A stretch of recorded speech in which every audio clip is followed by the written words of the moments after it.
Welcome to Carrying Wayward, a supernatural podcast for fans who aren't ready to let go and newcomers to the series who are ready to jump in. I'm Marie Vigourou. And I'm Drew Schulman. In this episode, we're diving into Supernatural Season 6, Episode 8, All Dogs Go to Heaven. Let's get this show on the road.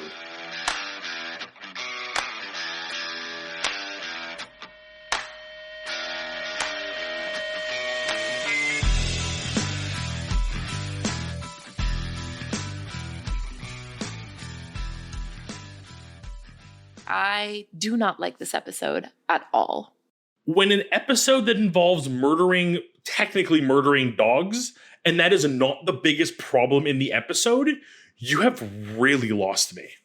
You know, I think this is one of those episodes, and it's kind of awful because whenever we encounter an episode so far, like even the ones that I really don't like, we talk about them and then we're like, oh yeah, there's all of these like little juicy little nuggets to kind of like pick at and talk about. And I feel like in this one, there's a few, but it's just, I'm not looking forward to it. And this sucks because I always try same for you, Drew, I know that. But like when we sit down to record our podcast, like we always kind of want to show up as like our best selves, right? We're like, okay, let's have fun. Let's talk about this. Let's like make some meaning. But this one is just like, you know, like I feel like I'm working with a text that just does not care to be discovered or studied. And I'm just like, all right.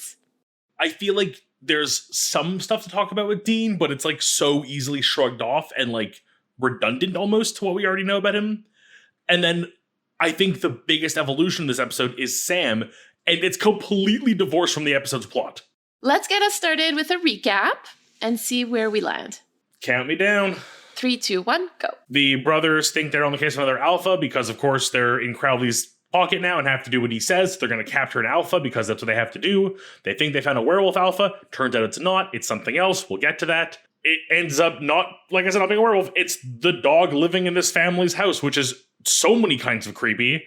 And then it turns out it's a whole like crew of them and they go after them. And there's a lot of gun violence, which is more than usual. And they stop the bad guys and save the day, even though it's kind of unsatisfying. And we don't really learn much, but soulless Sam basically comes out and goes like, yeah, I'm just going to not be Sam. Time. Yeah, Drew, that's basically what the episode is about. I think this is one of the shortest long games that we've had in a very, very long time. Well, I mean, the first thing that I have is that this is the second Crowley episode that we have in a row. And like this, I mean, at least there's that, right? So I'll take that. I love my Crowley, especially now that he's kind of like, I mean, like these two episodes, he's kind of back, you know, like in his prime, as opposed to last episode where he was kind of upset and bummed out with his whole, like, you know, son coming back and talking shit about him. At least the vibe I got last episode, let alone this episode, we're probably going to see maybe not every episode, but he'll be a little bit more present for the next little while, which I'm excited about. I like Crowley. He's fun. He's good. It's a really good sign. So, you know, trying to find some positives in this episode. But that's pretty much it, because from there on, we have like, I think 1, 2, 3, 4 points, and most of them are negative. This is the first and only episode of Supernatural with a skinwalker. And as a side note, after a very brief Google search, I saw that the Navajo people don't want skinwalkers to be discussed by outsiders. So we're basically just not going to discuss them past this point, and we're going to be referring to Lucky as Lucky. I'll be frank, I read this point earlier today, and I was like, oh, is that going to affect our discussion? It really isn't. This is also not the last time that the show is hinting at some sort of like dog-human relationship. I'm counting 3 of them in total. Not just 2, like 3. So anyway. Like, is one of them Sam's encounter with the werewolf, or does that not count? Oh my god, I didn't even count that! Now there's 4? You know, this is where I'm very glad that I don't have a psychoanalysis background, because the urge to psychoanalyze this show with its relationship to dogs would just, anyway, I will leave that for other people to do. Here's a positive. We are sort of settling into like the new dynamic between like Dean and Soulless Sam. The irony of how much I've disliked Sam this season, and this is, I think, my favorite part of this episode was Sam. So you remember when I said that like Soulless Sam really opens a lot of narrative possibilities? We're starting to see that. And Sam and Dean do come to an understanding that soulless Sam is going to like stop pretending that he cares and just be honest and upfront with Dean. So that's another positive. Which I think, again, like, we're going to get to Soulless Sam. I think he is, like, the best topic of this episode. This to me, like, that literal, like, what was it, like, 2 minutes of the episode of, like, that ending was, like, it could have just been that. That could have been, like, a YouTube short, and it would have solved this episode. This episode could have been a TikTok. This meeting could have been an email, but for Supernatural, this episode could have been a TikTok. And I can't agree with you more. Our theme this week is individuality, which is basically the quality of what distinguishes one individual from another. It comes from Latin individualis, which originally meant like indivisible, so like cannot be divided. I did find another definition for individuality that is basically said that it was a separate existence, which I thought was really, really interesting too. And I think that both of these definitions can sort of be useful for us to discuss the brothers in this episode. I found the theme much easier to like link to one of them, but it does really work. And I think there is a lot of, especially given that we're almost getting a new dynamic between Soulless Sam and Dean, it almost forces us to like reevaluate them as characters. So their individuality is more important than ever in this moment. Well, speaking of Sam, I think we should start with him today because I think that he offers us like the best lens through which we can think about individuality, because like one of the central questions in this episode for Sam is, well, for Sam and for us really, is like, is Soulless Sam really Sam? Sam does come to a conclusion. And at the end of the episode, he says like, I'm not your brother. I'm not Sam. So even Soulless Sam sees himself as a different entity from Sam. This is starting to hint at something I was kind of worried about, but also expecting, and I'm kind of okay with it now. So while he claims he thinks he should go back to being Sam, so ultimately he decides he is not Sam, but he thinks it'd be better to go back to being Sam, I think there's a part of him that's going to grow worried about what it means to become Sam and what happens to Soulless Sam. Interesting. Like, I think we're going to start uncovering, like, as we get closer to the, like, oh, we're going to get your soul back, Soulless Sam, and you'll get to be Sam again. Soulless Sam is going to start thinking about, like, well, what happens to me then? Well, so that's really interesting because, like, that kind of brings back the conversation that you brought up yesterday about, like, the pieces of the puzzle of Sam, right? And so I think that will then, like, what happens to Soulless Sam is really going to depend on how eventually, if Sam gets his soul back, which, I mean, you know, like, he's not going to be soulless for another, like, what, 9 seasons now? I suspect it'll be this season he gets it back, but again, maybe they go an extra season. Maybe they go an extra 2 seasons. I don't know. Who knows? If and when he does get it back, I think that the way that he integrates those parts of himself are going to be really, really important. I think this is going to depend on how the show builds this lore a little bit. What happens to Soulless Sam when Soul returns? Does he become a part of the greater whole that is Sam? Or is he a separate entity altogether that ceases to exist? So that's really funny. Like, to me, that was never really a question that I had, because the way that I visualized it, like, and again, like, we're talking about something that's very supernatural, so it's hard to kind of like think through these things, right? So the way that I envisioned it was that idea of the soul as spirit, right? So like the soul would be pulled from hell and then somehow like re-enter his body, and he would get the capacity to feel again. And so like Soulless Sam, quote unquote, wouldn't die or anything. He would just like be a part of Sam, because like he would be the part of Sam that he was before, because that's always how I saw it. Because what we're calling Soulless Sam, I think, is basically Sam without the capacity to feel empathy. Upon reintegration of the soul, he would continue to be Soulless Sam, but now with the capacity to feel again and return to being true Sam. Yeah, exactly. There you go. Sam. Yes, Sam. Soulful Sam. Soulful Sam. I actually call him Soulful Sam in my notes somewhere. I'm pretty That's sure. amazing. I love it. Because like this is where I really went off the rails a bit here, and I'm going to pull you off the track with me for a minute. Is I have always enjoyed this narrative in TV shows and movies. The idea of, I guess, cloning in a lot of sci-fi shows is how they do it most. And the two prime examples I can think of are actually in the show Adventure Time and actually more recently in WandaVision, which you still haven't watched. So I will not go that route to not spoil anything. Although you might be able to, I don't know, it's really weird. But the idea essentially of, so let's just say, Mary, I have cloned you. There is a second Mary who has, to quote Sam, your melon and your memories. Is it really you? That's basically what I tried to answer when I was taking the notes, like for this episode, right? I was trying to think through like whether or not I see Soulless Sam as Sam. And that's kind of the point of the whole episode, to kind of get viewers to think about this, I think. I think your theory already like contradicts this theory, but I'm still very torn on which way the show's going to go. I'll be honest, my money is the reintegrating the soul thing with your side, your thoughts here a little more. I could still see a soulless Sam, rebellious, like I don't want to go type moment. But like, again, like if there is, again, two Marys with the same memories, the same brain, the same upbringing, the same everything, are the two of them just going to live the exact same parallel life? Or is one going to differ in some way? In fact, just being the other one or doubting that you're the original, how much does that affect you to spiral in different ways? All of this, I think, is going on in Soulless Sam's head. As much as he's purely logic and not really a being, a feeling, there is still the logic of, I exist. If you reintroduce the soul that changes me back to who I was before, I no longer exist. Is that a good or a bad thing? Right now, he says it's a good thing. But will he stay that way?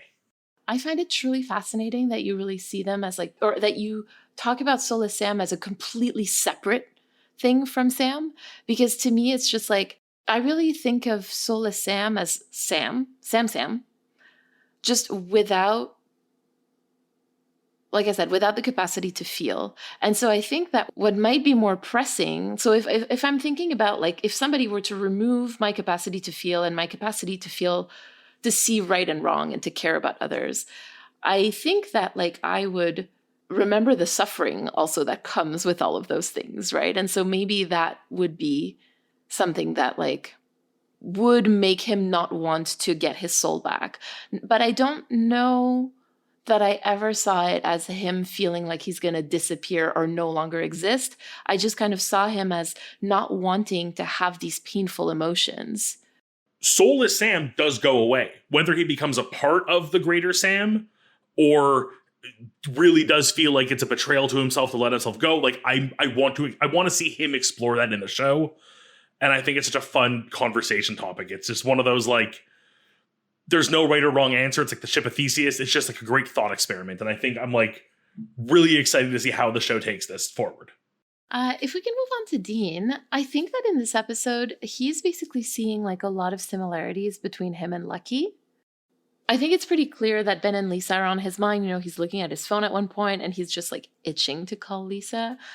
There's another moment a little bit later where him and Sam are arguing about whether or not Lucky is going to go through or whether or not he's going to double cross them. And Dean is like so clear that he thinks that he's going to go through with it because of his love for Mandy and Aiden that he considers family. And I think that it makes sense that Dean would see himself in Lucky, because I think we've talked about this before, or at least we've talked around it for long enough. So I'm just going to come out and say it, but like I think that Dean sees himself as a monster. Not necessarily a monster in the way that Supernatural talks about monsters, but more a monster in the sense that like he doesn't fit into regular life. A monster a little bit in the sense of like Taylor Swift's Anti-Hero, you know, where she talks about like her life and the demands of her job being so big and so enormous that she just can't fit in anywhere. And I sort of feel like that's how Dean feels about his job, which is obviously hunting, but all the baggage that comes with that. Like, and so to see like another monster infiltrate this family and like putting them at risk, not only of himself, but of the other people from this world, like it must be bringing up some feelings for Dean. Yeah, I mean, the parallels this week between Dean and Lucky are abundant. And while Dean can't help but see himself, he misses the major point, which is the part of him that is very much not Lucky. You know, he did not sneak into Ben and Lisa's life. He did not live among them secretly or even lie about who he was. He was actually very truthful with her pretty much the whole time. He is so focused on his flaws, which is a major Deanism, like makes him connect to Lucky in a lot of ways in his own mind. Weird thing is here that had Dean maybe had a brother with, I don't know, a soul, they might have pointed out these lack of connections and made everything a little easier. And I think, again, this is like a really amazing point, and it's the two of them sitting on the roof with the sniper rifle, where I love how Sam is just playing with the bullets like a bored child. Like, there's something about that of like not understanding the stress of the situation that he's bored. Yeah, we're gonna see so much. I love that. I love that. Like, I love that weirdness and soulless Sam already they're putting in here. Like, oh, again, so good. But again, like, it's a very blunt conversation between the two of them, between the, no, Lucky would never double cross us. He loves them too much because that's how he feels about, you know, Lisa and Ben, and has feelings and understands that feelings trump what's right and what's wrong. And Sam is cold and calculated and goes, no, the more logical choice would be this. And that's what I would do if I were being logical. Like, it's again, a very blunt, but surprisingly well done interaction. You know, I find it really funny because last episode we were talking about like double crossing and choosing teams and choosing sides. And here Sam is just like so open with like the way that he thinks through these things. And I feel like that would have been really useful for us like last week, you know, when we were talking about that. So we're getting that answer just a little bit late, unfortunately. But I agree with you. I think it was like such great contrast between the two of them. Just to quickly respond to the fact that, you know, Dean is not like Lucky, like I completely agree with you. You know, I just find it really interesting how much Dean projects of himself onto monsters who try to rehabilitate and to infiltrate society, but who are still monsters. And I think that he truly sees himself in that. But I don't think that's accurate. I think, you know, I think that's a reaction that stems from trauma. And I think that that's also what sets them apart from Lucky, you know, like what makes them, like what individualizes them, what differentiates them. It's the fact that he is not a monster. He might see himself as one, but he is not. There's an odd amount of irony in the episode itself in the way they try to make Lucky feel like a sympathetic character when, like, realistically, like, yes, he had one semi-decent moment in trying to, like, protect her at the end, but, like, overall, he is a monster. Like, I hate to say it. Like, I hate to label someone a monster. But, like, murdered her husband, murdered her brother-in-law, like, the landlord... again, it's not as bad as the other two, but it's still a murder for, like, love's sake. And, like, hiding in her home and, like, just being so creepy. Like, the entire thing is so messed up. And to try to, like, pass it off, like... Honestly, I swear to God, when Lucky came to ring the doorbell and, like, say goodbye, I was like, if she even for a second thinks about forgiving him, I'm turning the show off. I will need a week to mentally recuperate. So, like, thank you for not trying to do that, like, giving the woman some level of agency. God bless. I think the only reason, to come back to Dean for a second, that we give Lucky even the slightest bit of, like, humanity is the fact that we can also see some Dean in him, in the sense that, like, he just wants to be loved and he's misunderstood, but, like, we're seeing it from the wrong side. Like, it's one thing to be misunderstood and seek help. It's another thing to be misunderstood and to force yourself into someone's life against their will. Again, like, if we're thinking about fiction as a way to, like, safely have empathy, then I guess you could do that.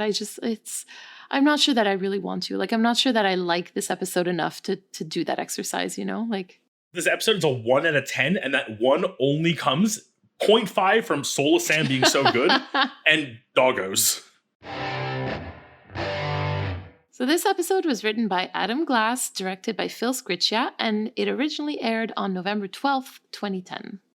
You know what? I think we've made our feelings very clear about this episode. Let's go visit the Hunter's Journal instead. I grew up with pets.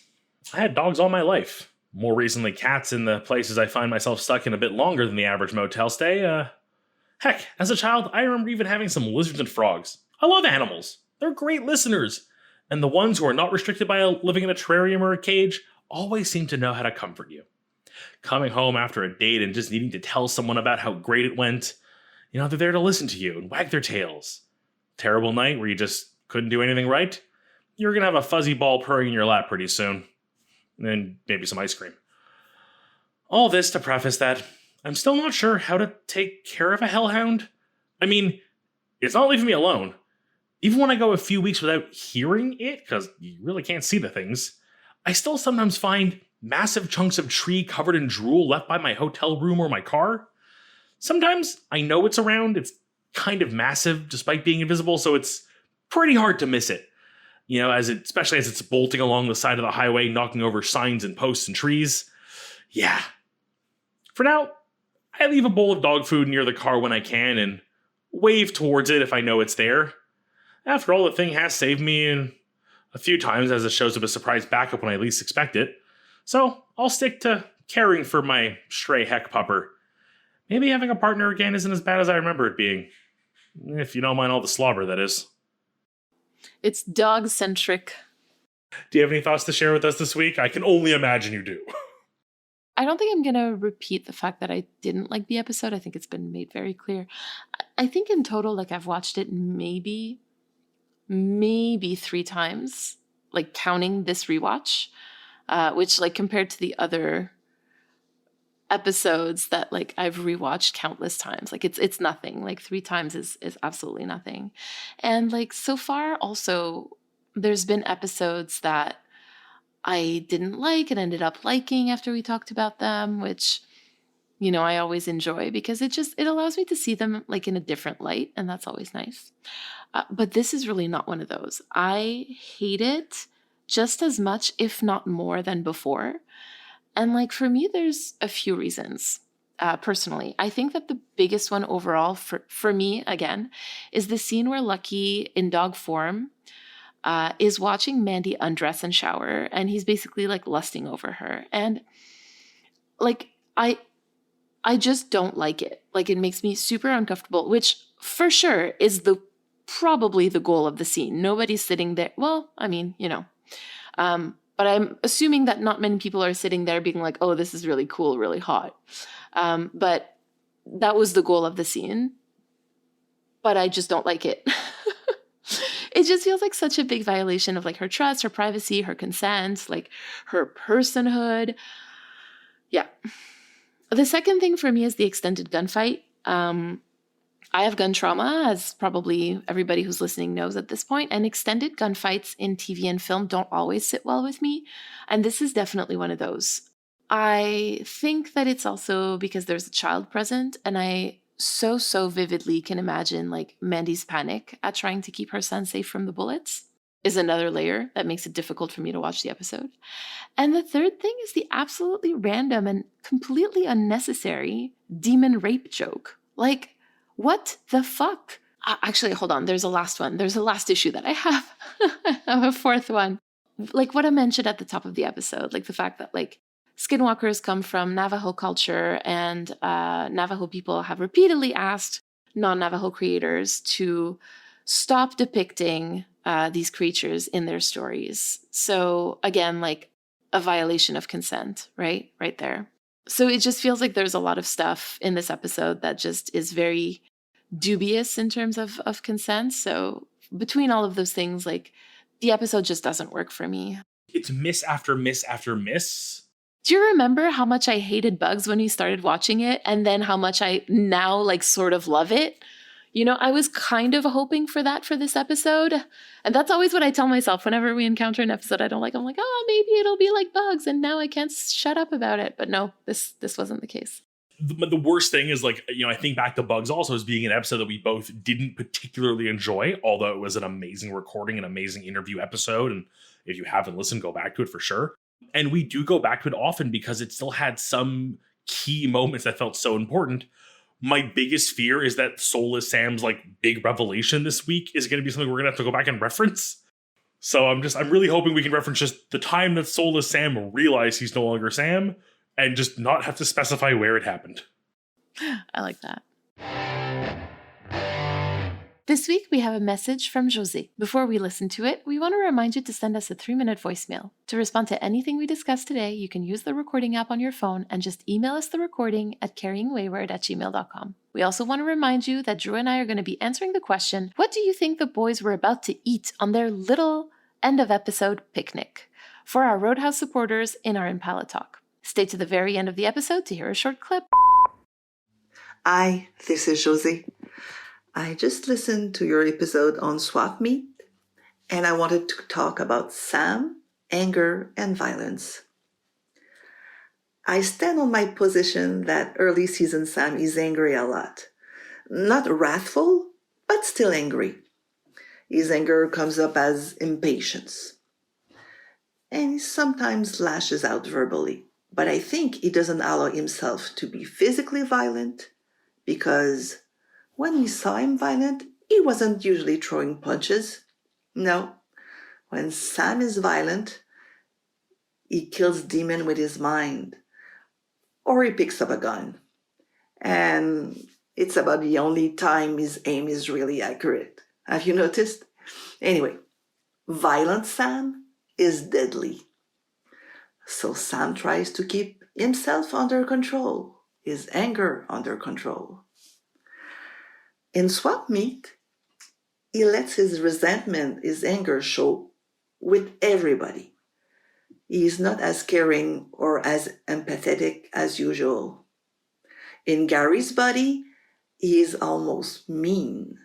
And I think it's because he doesn't need to keep his temper under control, because this body wasn't affected by demon blood.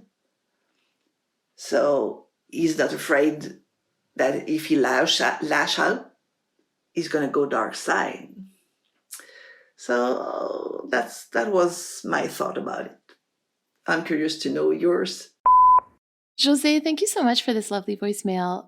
So first off, I have to say that I know that I've been going back and forth, because I was I know that I have not been consistent in the way that I look at Sam and particularly about his anger. And I think that also has to do with how I'm feeling at the time of the recordings. I think right now, at the very least, I agree with you. I think that it is completely normal and natural for Sam to feel anger about the way he was raised, his early experiences, the way he was manipulated, and all that's in addition to all of the cosmic demon issues that he's had to deal with. And because I always want to draw a line between anger and violence, because they're not always related. But I agree that sometimes, especially because of the way that the brothers were raised, the way that they express their anger is through violence. And I think that we see it maybe a little more with Dean, because I think Sam, having had to navigate institutions, and I'm thinking specifically about Stanford University, he's had to learn to channel his anger so that it doesn't come out as violence, right? And I think that you also have a really interesting point about him knowing that his body can cause so much damage. First of all, because the sheer size of it, let's be very clear, he is 6'4". He could seriously hurt anybody that he would show violence toward. But also, again, because of the cosmic stuff, the demon blood, etc. And this is really interesting what you're bringing up, because it also touches upon some stuff that we've talked about in this episode. I wonder if it's just every voicemail fits into every episode and we're just not noticing it. But again, Jose, the magic of the timing in this, because in listening to your voicemail, was wondering that, as you pointed out, it's something I've noticed too, is that when Sam does get violent and kind of does turn to weapons, he does get more accurate and better when he's angry.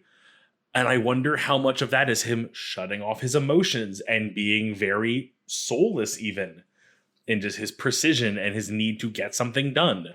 Have we seen soulless Sam hidden in Sam this entire time a little bit, which is very interesting in my books. Well, see, there you go. Which then brings back to your point. Yes, I know, Drew. I'm so sorry, but Jose agrees with me. I think deep down, I also think that more now, too. I think I already kind of came to that conclusion, even in my own ramblings. I just like the thought experiment side of it more, because I think we see it very specifically in the end of the first Trickster episode. Or second Trickster episode, sorry. Yeah, for sure. The mystery spot. Yeah, thank you. But to Jose's point with this voicemail, it's this, I agree. I think there was a phase in the like season 3-4 range where I really saw Sam as violent.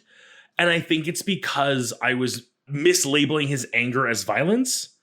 And the fact that when he is angry, one of his outlets is action, which tends to be in the world of hunting demons, kind of violent.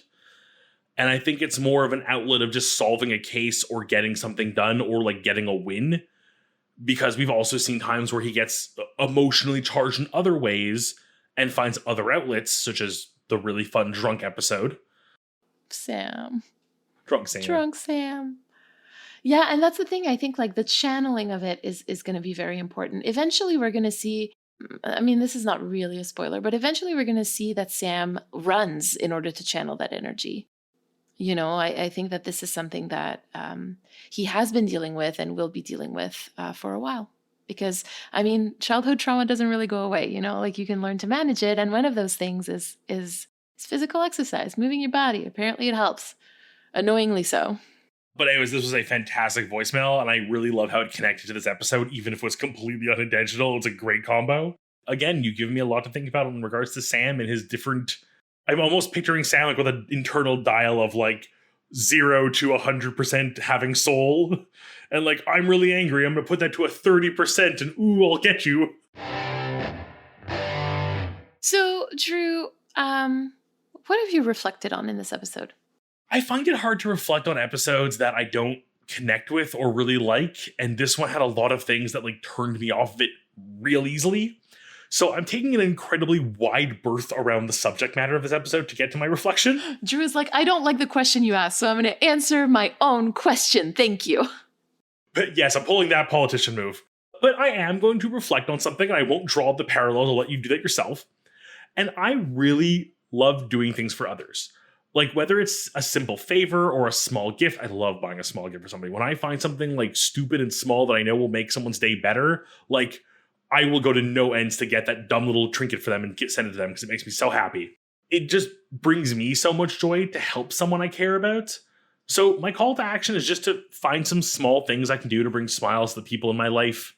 You know, it makes me so happy, and it's something that can help boost my mood as well. As much as I love buying things for myself, a little bit of a retail therapy kind of person I've learned. You know what? If I can put a little bit of that money or time towards something for somebody else, it feels just as good, if not better. That's great. I love that. I'm afraid to ask what you reflected on this week. Honestly, it made me think about like the consequences to my choices and my actions, because Lucky is dealing with a lot of the finding out period of the fucking around and finding out. So I think for me, more specifically, it's to be realistic about how I look at those consequences. Like sometimes I'm going to do something, and when I'm faced with the results, I'm like, well, what was I expecting? Like really? And to give a concrete example, like I had applied to do a poster presentation at my old faculty where I worked for 5 years and I did my master's there. Things didn't really end great with them. I'm not going to go into details about that, but I knew that at the very least, I didn't want to present my own PhD project there. But I did want to showcase like another project that I was working on with my supervisor, and that he got like a really big grant to do. So I wanted to kind of like show off his work to the faculty essentially.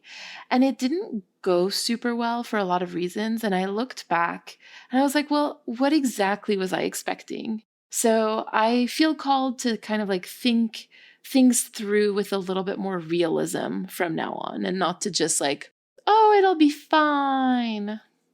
Yeah, I can probably take that advice. I think I live with the it'll be fine way too often. Same.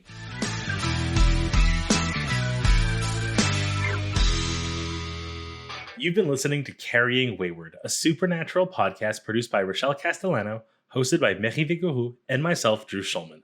Thank you to everyone supporting us on Ko-fi or Patreon, and an extra thank you to our bunker supporters, Katira L. and Jeremiah Thomas. This week, we'd like to thank José for her message. You can find the links to all our social media and our merch store at carryingwayward.com, and don't forget to leave us a rating and a review wherever you listen to us. If you like Carrying Wayward and you'd like to support us in our project to go through all 15 seasons of Supernatural, you can support us through Ko-fi or Patreon, and you can find those links at carryingwayward.com. Carry on, our wayward friends. For Sam, I think it's anxiety about what gets into his body. And I think that as soulless Sam, who doesn't feel, who can't feel, we're seeing a lot less of that. And it's like, no, I'm just going to eat what I want to eat. But it also tells us that Sam would want to eat those things and that he denies that for himself as a way to control, to feel some sort of control. Again, if he's being purely logic and he's like, okay, I need to intake calories to create energy, like the most pure basic system. Well, I can eat this thing that I'm not going to enjoy, but will do the job, or I can eat this thing that I will enjoy that will do the job. It may not be good for me long-term health, but I know that I'm active enough to counteract. Like you can work it out. So yeah, even without feeling, a burger's a better option.